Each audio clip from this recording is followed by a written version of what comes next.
حلال خوردن، زیرا که حلق پاکیزه نگه داشتن از بزرگترین فرایض خدا. حتی خداوند در سوره مؤمنون آیه 9 خبر میدهد اعوذ بالله من الشیطان الرجیم یا ایها الذین آمنوا کلوا من الطیبات واعملوا صالحا. این کسانی که دعوای ایمان دارید، این کسانی که دعوای اسلام دارید، شما اول حلال بخورید، بعدا مرا عبادت کنید. یعنی پیش از آنی که مرا عبادت میکنید، اول شما باید که لقمه هاتون حلال کنید. باید مقصد بودید منبع درآمد شما حلال باشد. دسترخوان های شما باید همه آنچه که در بالای دسترخوان شما همه حلال باشد. ولی عمر ابن عبدالعزیز حکایت میکنند، میگویند در کتاب که وقتی میگه در خانهش داخل شد، بعدا میگه دخترکاش میگه درام میگه دویده میگه خانه دیگر برمده. حضرت میگه پرسید، گفت چرا این فرزنده گفت خانه دیگر انتخاب کردن؟ گفت از خود شما پرسید. میگه وقتی وارد خانه شد پرسید، گفت مقصد چرا شما نزد مادرتان یا از در آمدن من مثلا شما خانه دیگر انتخاب کردیم؟ بود در خانه بجز پیاز چیزی نبود. ما همون پیاز رو تناول کردیم. مثلا بوی بدی پیاز در دهان ما و در وجود ما نخواستیم که از همین بوی بدی پیاز و مشان به شما رسد.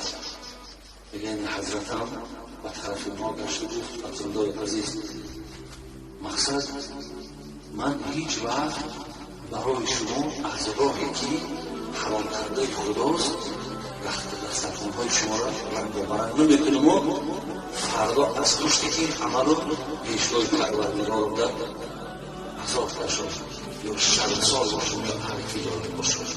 بیزار همون پیازی که از راه حلال دسترس شده است همون را تناول بکنیم و با همون قناعت بکنیم. دختراش بودم پدری عزیز، ما هم خالق خواهانی هستیم، ما هم با همین تعامی هست با همین قناعت داریم و لیکن عذاب خدا را ما هیچ وقت طاقت نداریم. ولی میگه حلال هم برادرای عزیز بسیار نقش کلان درست. ولی امام غزالی در کتاب احیاء العلومش از قول حضرت عبدالله ابن عمر میاره، بچه حضرت عمر میگه بچه حضرت عمر گفتن که لو صلیتم حتی تکونوا کالحنایا و صمتم حتی تکونوا کالاوتار ما تقبل ذلك منكم الا بمرام حاجز.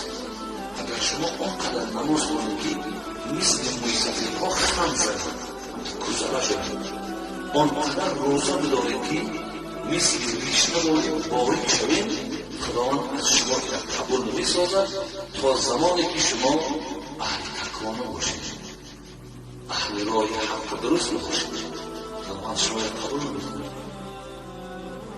من برادران عزیز می گفت حضرت مولوی عاقل تمام انسان هست که ذکر راحت صلوات دارد. همین زمان ما میتونیم بگیم که با پیامبر گرامی اصحاب را پرسید زیرکترین شما کی است؟ تصور کنید از همه در چپاندر و زیرکتر و با اندیشه‌ترین شما کی است؟ میگه اصحاب پیامبر خدا و رسول الله کدام زیرکترین؟ و زیرکترین شما آن کسی هست که هر روز مرگ یاد میکنه. این زیرکترین شما هست. بخاطر اگر هر روز ما هم برادران عزیز بندگی خدا را فراموش نکنیم و هر یک کاری را که وقتی ما نزدیک میشیم در همون باید که اندیشه داشته باشیم، اندر توقف داشته باشیم که این نزدیک شدن ما در همین کار رضایت خدا هست، در این تعریف خدا، در این مقصد یکان رضایت خدا گفته. بعدا اگر ما نزدیک شدیم انشاءالله اینجا دیگر برای ما شما دیگر هیچ خوف و خطری نمی‌ماند. خداوند خاتمه همه ما شما را بخیر کنه. الله خیر انسان خاندان برادران کاملا قبول کنه.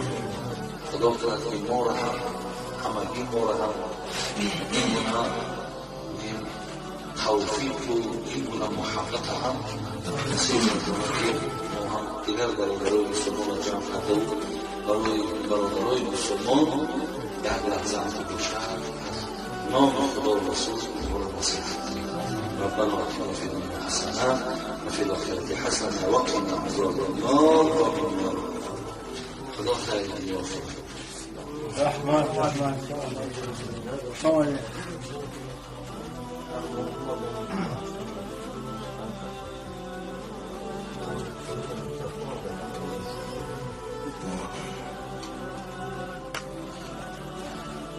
أعوذ بالله من الشيطان الرجيم